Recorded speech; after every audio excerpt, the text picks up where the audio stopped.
Welcome back friends, this is Deepak Dhyani. आज के इस वीडियो में हम डिस्कस करने वाले हैं एम्प्लॉयबिलिटी स्किल्स के MCQ for class 10th IT, जिसका कोड है 402। अब तो जान लेते हैं सबसे पहले एम्प्लॉयबिलिटी स्किल्स के अंदर क्या क्या आता है। एम्प्लॉयबिलिटी स्किल्स के अंदर आता है नंबर 1 आपका कम्युनिकेशन स्किल्स, सेकंड है सेल्फ मैनेजमेंट स्किल्स और थर्ड आता है इसके अंदर आईसीटी स्किल्स। तो ये तीन चीजों को हम यहाँ पर कहते हैं एम्प्लॉयबिलिटी स्किल्स।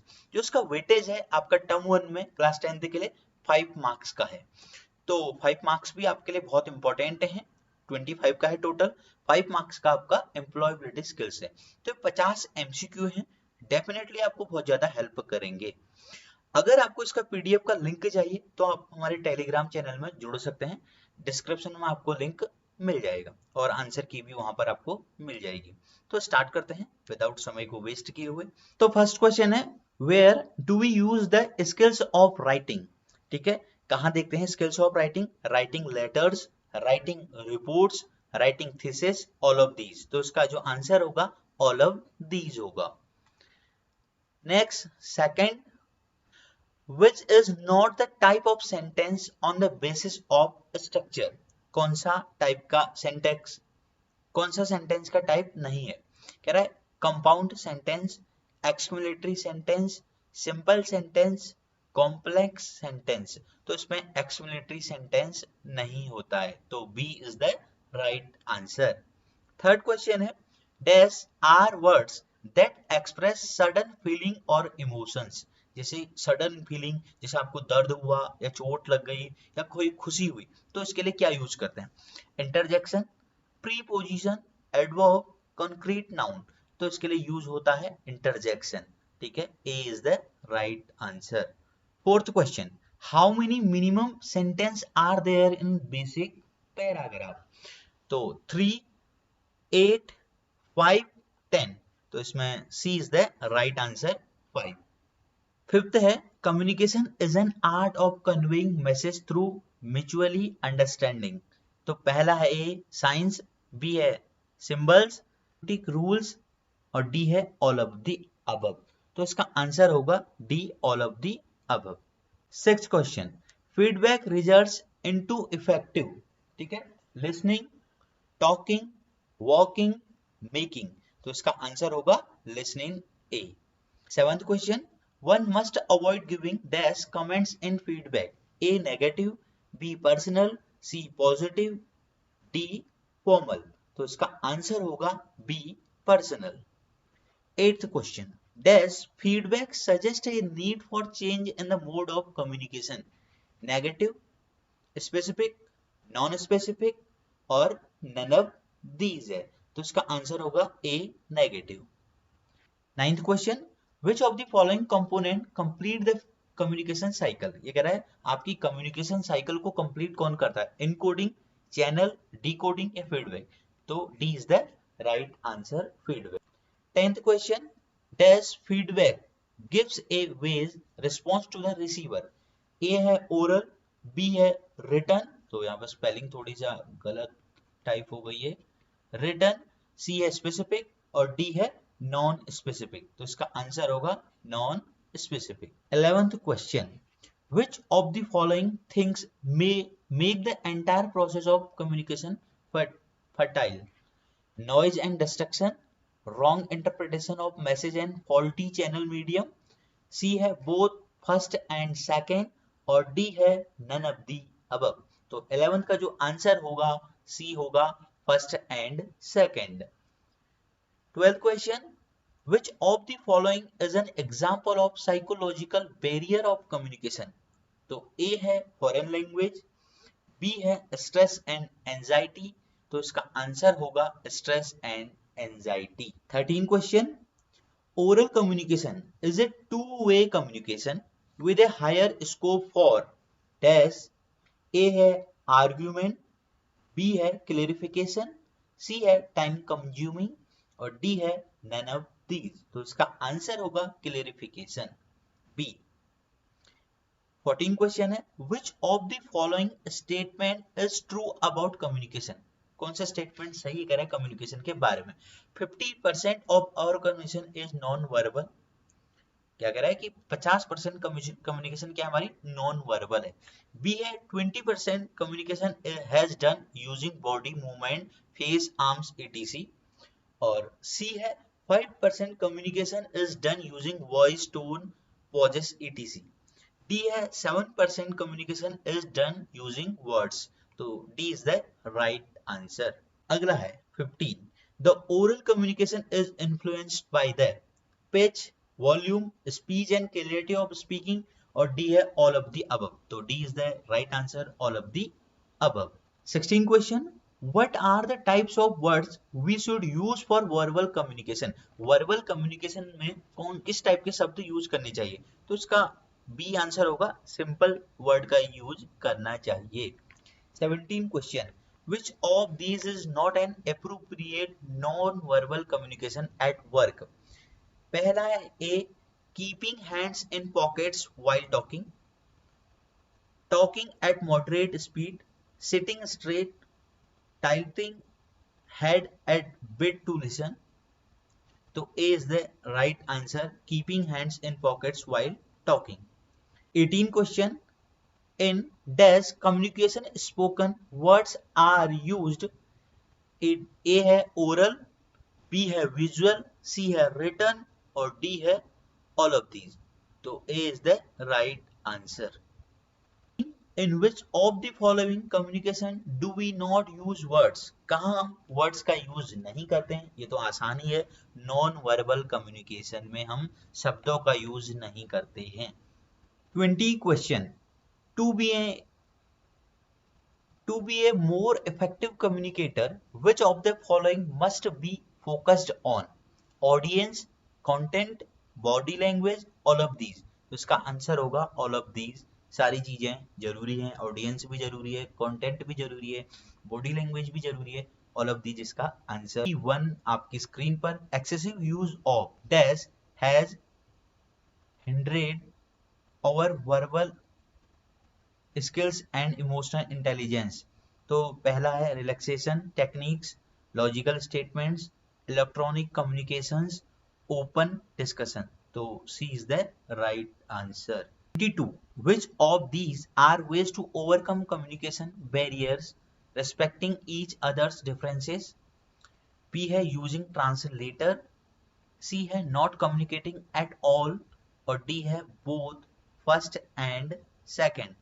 तो इसका D होगा, both first and second। 23, which of the following statement about the communication is correct?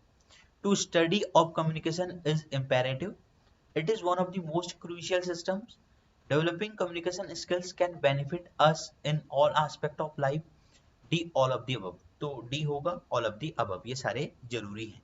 24, which of the following are the most important elements of communication? क्या most important communication का element है? पहला है sender, दूसरा है receiver, तीसरा है both of the above और चौथा है none of the above। तो इसमें होगा C both of the above। 25, which of the following situation can impact होगा, यहाँ पर मिस्टेक हो गई है typing, impact the process of communication? Unwell sender और receiver, loud music, faulty channel, all of the above। तो इसका आंसर होगा D all of the above। Next है 26, by which action can senders and their messages? तो पहला है gesture, दूसरा है speaking, तीसरा है रीडिंग, चौथा है राइटिंग। तो इसका आंसर होगा सी रीडिंग। 27, द ऑब्जेक्टिव और conversation is to make people understand what we are. पहला है ट्राइंग टू लिसन, दूसरा है ट्राइंग टू कन्वे, तीसरा है ट्राइंग टू रिटर्न और चौथा है नन ऑफ दीज। तो इसका आंसर होगा B trying to convey. 28, dash is the loudness and softness of a speaker's voice. तो पहला है ए टोन, दूसरा है पिच, आई कॉन्टेक्ट या फेशियल एक्सप्रेशन। तो इसका आंसर होगा pitch B. 29, which of the following repeats the main idea and reinforces the opinion? पहला है topic sentence, hook sentence, supporting sentence, concluding sentence. तो इसका आंसर होगा D concluding sentence. 30 question, which of the following is necessary for effective writing, क्या जरूरी है effective writing के लिए? Grammar and spelling, concept and idea, C है environment, D है पेन एंड पेपर। तो इसके लिए बहुत ज्यादा जरूरी है ग्रामर एंड स्पेलिंग। इसमें कॉमन से ही क्वेश्चन आते हैं और हार्ड नहीं आते हैं एम्प्लॉयबिलिटी में। तो इफेक्टिव राइटिंग के लिए ग्रामर सही होनी चाहिए और स्पेलिंग सही होनी चाहिए, तो सब कुछ सही जाएगा। 31 question, which of the following is or not the principle of communication, क्या नहीं है प्रिंसिपल कम्युनिकेशन का?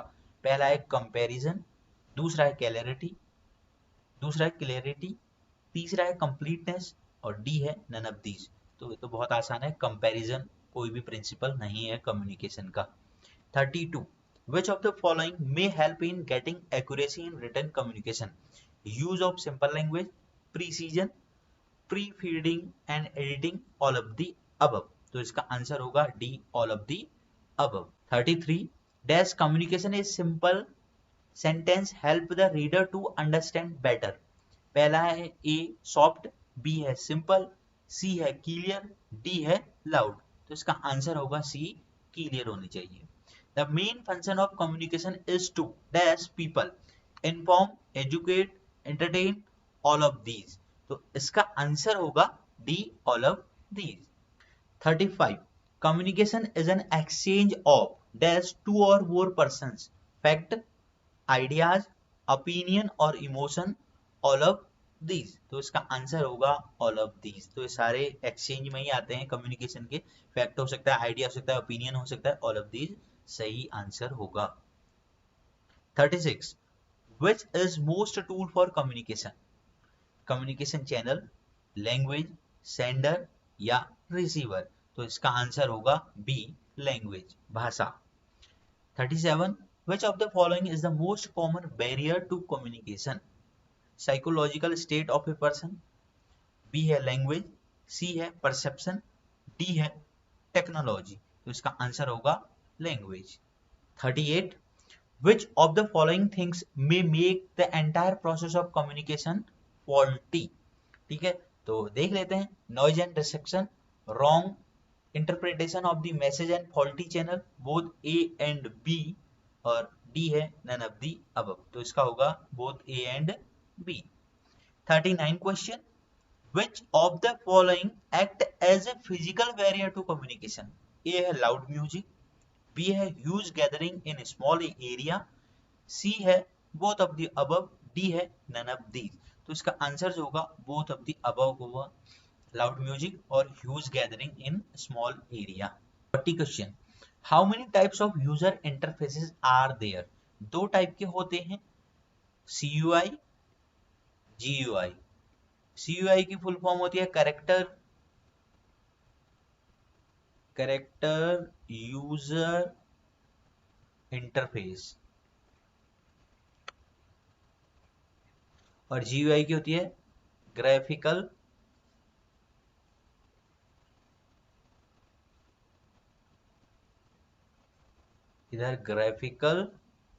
User interface. ठीक है, तो दो टाइप के इंटरफेस होते हैं, CUI और GUI। CUI में क्या होता है कि आपको जो भी दिखेगा वो कैरेक्टर की फॉर्म में दिखेगा, GUI में जो दिखेगा आपको सारे आइकन की फॉर्म में दिखेगा। जैसे व्हाट्सएप का एक आइकन है, फेसबुक का एक आइकन है, और भी कोई भी जो भी है कोई GUI। तो आज के टाइम में GUI एप्लीकेशन है, सारे सिस्टम GUI है। इससे क्या होता है कोई भी बंदा चीजों को समझ सकता है आराम से। तो GUI और CUI होते हैं। आगे बढ़ते हैं, इसके भी आप में और क्वेश्चन मिल सकते हैं आपको। ये कह रहा है which type of user interface does not require a mouse, कि माउस की रिक्वायर नहीं होती है किस टाइप के इंटरफेस में? तो ये है CUI में माउस की रिक्वायर नहीं होती थी, क्योंकि वहां जो भी आपको दिख रहा है वो कैरेक्टर बेस्ड है। 42 है, which type of user interface require a mouse? तो GUI में हमें माउस की जरूरत होती है ग्राफिकल यूजर इंटरफेस में। 43, what is the other name of CUI? तो CUI का दूसरा नाम था CLI। 44, which OS is freely available? तो ये है Linux। 45, which of the following is our important skills? तो ये इसका आंसर देखते हैं, self awareness, self regulation, self motivation, all of these. तो D is the right answer. 46 है how can one become independent, by self awareness, by self motivation, both of these, none of these. तो इसका answer होगा both of the above या both of these. 47 dash is used to describe a noun और A pronoun. कौन noun और pronoun को क्या करते हैं, डिस्क्राइब करते हैं। तो इसका आंसर होगा एडजेक्टिव 47 का A. 48 dash are adjectives that modify nouns, preposition, articles, verb, adverb. तो इसको कहते हैं articles. What causes stress, stress या टेंशन होने के क्या कॉज हो सकते हैं। Workload, family pressure, deadlines, all of these. सारे हो सकते हैं, काम का प्रेशर, फैमिली का pressure, deadlines, all of these. तो 49 का D. 50 last question, what does it mean to be independent, becoming efficient, taking initiative, becoming self aware, all of these. तो इसका आंसर होगा डी, ऑल ऑफ दीज। तो guys ये थे हमारे 50 question on employability skills पर।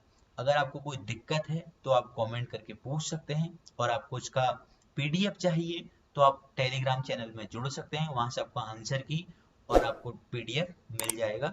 चैनल में आपको लिंक मिल जाएगा डिस्क्रिप्शन में। तो अगर वीडियो पसंद आए प्लीज वीडियो को लाइक कीजिए और चैनल को सब्सक्राइब कीजिए। मिलते हैं नेक्स्ट वीडियो में। Thank you.